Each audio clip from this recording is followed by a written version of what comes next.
I've lived in the Midwest my whole life. I grew up in Lansing, Michigan. Actually, the first time I did anything like this was almost 20 years ago for the Chicago Reader. There's an annual Midwest travel guide called These Parts, and so I did glossaries for Michigan, Wisconsin, Indiana, and downstate Illinois, and some of those found their way into the book.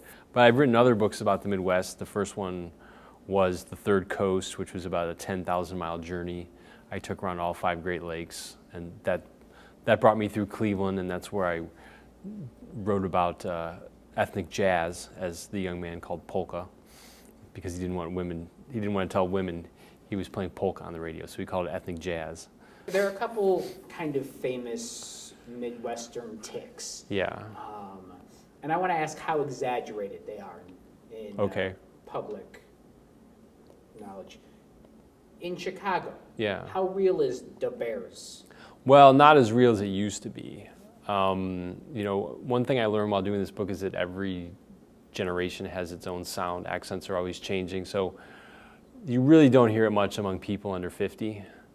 And some people say it's because of that skit that it made people self-conscious. But I've noticed in other cities that these, them, and those thing you hear it among older people, but it's dying out among younger people. And I think some of it had to do with deindustrialization. It used to be in the 60s, you could walk right out of high school and get a job in a steel mill, and you didn't have to talk to anyone outside your neighborhood or your shop or your parish.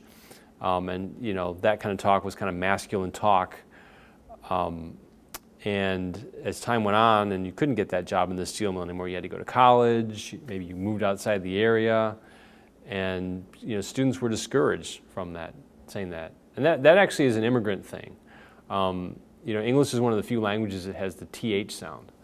And of course it's a big player, these, them, that.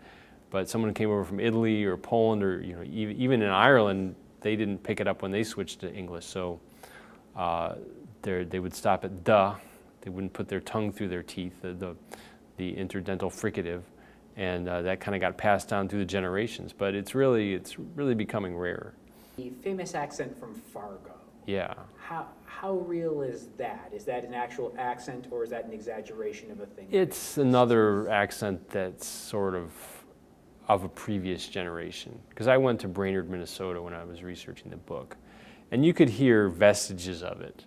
But really, the only place I really would say I heard a Fargo accent was when I listened to oral history recordings at the county museum. So you'd say, so when did you move to Minnesota? That kind of thing.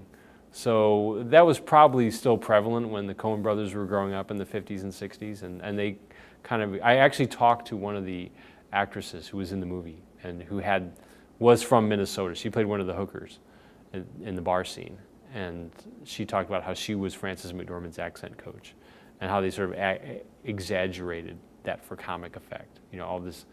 All this dark murders going on with people with this chirpy speech. There was Myron Cope, who was the Steelers announcer, and he has a thing, you can look it up on YouTube. He talks about how he invented the terrible towel. So he asked all the Steelers fans to bring a towel, a gold towel. And they also say, fire or tar Arn City beer. Well, that's what they call monophthongization. So they will compress a sort of what we would use as a double-sounded vowel into a single sound. I went to a place in Pittsburgh, a sports memorabilia shop called Yinzer's, and the kid there was in his 20s, and he said he still said yins, and he says teacher told him to say you guys instead of yins, which I like yins better. He said, yeah, we should do that. We should be proud of that. So yeah, people are still speaking Midwestern. It just sounds different than it used to.